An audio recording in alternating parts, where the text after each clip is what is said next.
हवा में उड़ने वाले पक्षियों से सीख लो, कैद में रहकर भी जो मुस्कुराते हैं, असल ज़िंदगी में वही कामयाब होते हैं जो अपनी पहचान, अपना हुनर खुद से बनाते हैं। नमस्कार, मैं हूं शिवम देवंगन और आपका बहुत बहुत स्वागत है हमारी नई सीरीज़ मोटिवेशनल स्टोरीज़ में, जहां हम प्रेरणादायक की एक नई सफ़र पर निकलते हैं और आपके लिए ज़िंदगी जीने का एक नया नज़रिया ढूंढते हैं।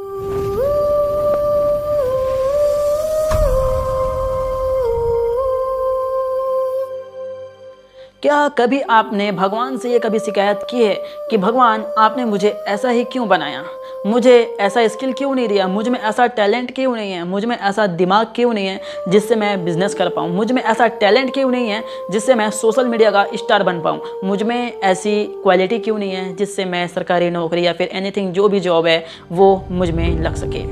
तो इस वीडियो के माध्यम से हम इस झूठ से पर्दा उठाने वाले हैं और इस वीडियो के माध्यम से आपको ये समझ में आएगा कि आप जो हैं, जैसे हैं, वैसे सबसे अच्छे हैं। तो वीडियो में अंत तक ज़रूर बने रहिएगा। अगर वीडियो पसंद आए तो लाइक ज़रूर करें और सब्सक्राइब के माध्यम से हमारे साथ इस प्रेरणादायक सफ़र पर आप निकल सकते हैं। तो चलिए वीडियो को स्टार्ट करते हैं। ये कहानी है पक्षियों के 5 बच्चों की, जिसे हम अक्सर चूजे कहते हैं। एक जंगल में 5 घनिष्ठ मित्र होते हैं, जिसमें पक्षियों के छोटे छोटे बच्चे होते हैं, जिसमें एक बच्चा था कबूतर का, एक बच्चा था मयूर का, एक बच्चा था कौवे का, एक बच्चा था बाज का और एक था वो पैरट का। जो ये 5 बच्चे थे वो आपस में एक घनिष्ठ मित्र होते हैं। वो जंगल में साथ खेलते थे, साथ खाते थे, साथ घूमते थे और साथ मौज मस्ती करते थे। समय धीरे धीरे करके गुजरता गया और जो ये 5 पक्षियों के बच्चे थे अब वो बड़े होने लगे और वो सभी अपने अपने काम में सेटल होने लगे। जो बाज था वो पर्वत में एक राजा बन गया पक्षियों का, और जो कबूतर था वो एक शाही राजघराने में संदेशवाहक बन गया, और जो मयूर था उसी राजघराने में जो बाग की शानो शौकत, बाग बगीचे का जो शान होता है वो मयूर बन गया, और जो तोता था उसी राजघराने में एक कवि बन गया जो सभी को मीठी मीठी आवाज़ों से प्रसन्न करता था। और लास्ट में जो बच गया वो है कौवा। बेचारा बेरोजगार क्या करता, न ही उसके पास कोई टैलेंट है और न ही कोई उसके पास रूप रंग, न ही विशाल का शरीर बाज की तरह और न ही तेज दिमाग। वो हमेशा भगवान को ये कोसता था, भगवान तूने मुझे ऐसा क्यों बनाया, न ही मुझ में कोई टैलेंट है, न ही कोई मीठी आवाज़, न ही कोई कहानी के लिए कुछ, ना दिमाग और न ही विशाल का शरीर। इससे अच्छा तो मैं पैदा ही नहीं होता, मुझे मार दिया होता। ऐसा बेरोजगार बना के मैं जीवन में क्या करूँगा भगवान, ये हमेशा भगवान से ये शिकायत करता था। एक दिन जब कौवा राजघराने के बागों से गुजर रहा था तो उसने देखा मयूर को। मयूर चिल्ला रहा था दर्द के मारे। तब उसने गौर से देखा कि आखिरकार ये चिल्ला क्यों रहा है। तब वहाँ पर जो राजघराने के जो सिपाही थे, सैनिक थे, उसके पंख को नोच नोच कर निकाल रहे थे ताकि वो अपने राजा के लिए जो पगड़ी है उसको सजा सके। ये देखकर कौवे को बड़ा आश्चर्य हुआ और बड़ा बुरा भी लगा। उसे दुख हुआ कि उसके दोस्त के साथ ये क्या हो रहा है।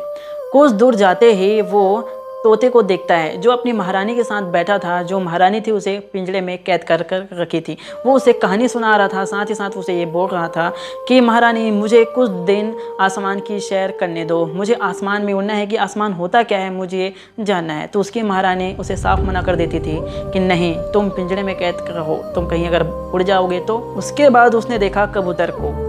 बेचारा दिन रात संदेशवाहक के रूप में एक स्थान से दूसरे स्थान आता जाता था। उसे विश्राम करने तक का भी समय नहीं मिलता था। वो थक के मारे अगर विश्राम भी करता था तो सिपाही बोलते थे नहीं, तुम्हें अभी काम करना है, तुम काम करो। अब इतना सब कुछ देखने के बाद उसे थोड़ा थोड़ा लगने लगा कि यार ऐसा कैसे हो सकता है, इतनी अच्छी ज़िंदगी होने के बावजूद भी इतना दुखी क्यों हैं।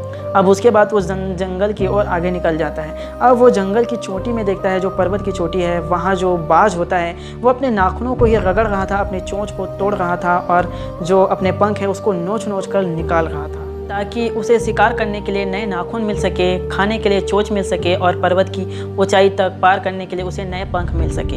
ये सब देखने के बाद जो कौवा था वो विलाप करता एक नदी के किनारे बैठा सोच रहा था कि यार ये कैसे हो सकता है ऐसा, मैंने तो ऐसा सोचा ही नहीं था। तब उसे धीरे धीरे करके ये समझ में आया कि उसकी ज़िंदगी कितनी हसीन और कितनी अच्छी है। न ही उसे कोई पिंजरे में कैद कर सकता है, न ही उसके कोई पंख को निकाल सकता है और न ही उसे बाध्य कर सकता है किसी काम के लिए। वो आज़ाद है अपने काम में, अपने जीवन में, वो जो चाहे जैसा चाहे वो कर सकता है। फिर उसने ईश्वर को धन्यवाद कहा कि हे भगवान, तूने मुझे जैसा बनाया है, जैसा रंग रूप दिया है, वैसा तूने बहुत अच्छा किया। मैं अपनी ज़िंदगी से बहुत खुश हूँ। तूने मेरे बारे में इतना सोचा, तुझे कोटि कोटि नमन है। यही हाल हमारे साथ भी है। हमारे खुद के जीवन में, हमारी आसपास की सोसाइटी में यही हाल है। जब बच्चे स्कूल में होते हैं, बचपन में सभी खाते, खेलते, हंसते, खेलते, सभी मौज मस्ती करते हैं। जैसे जैसे वो बड़े होते हैं, वो अपने अपने काम में निकल जाते हैं और अक्सर हमें ये लगता है कि उसका जो काम है वो सबसे अच्छा है, उसकी लाइफ बहुत अच्छी है, उसका परिवार सबसे अच्छा है, वो कमाता इतना है, सब इतना अच्छा है। बस मेरे साथ ही ऐसा नहीं हो पाया।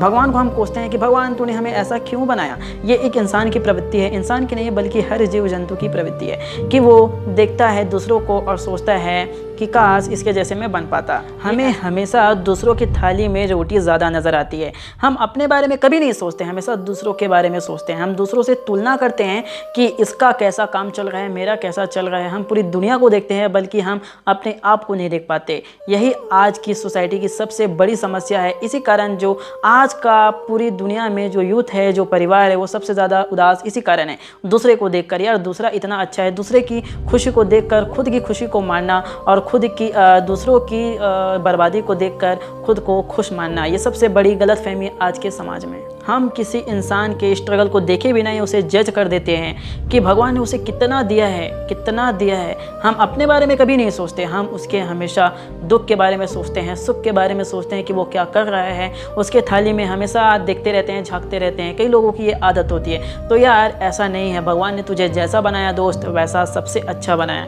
तो इसी कारण तू अपनी खुद की पहचान बना, अपना खुद का काम कर, खुद के टैलेंट के दम पे, खुद के हुनर के दम पे दुनिया में एक नई कहानी लिख।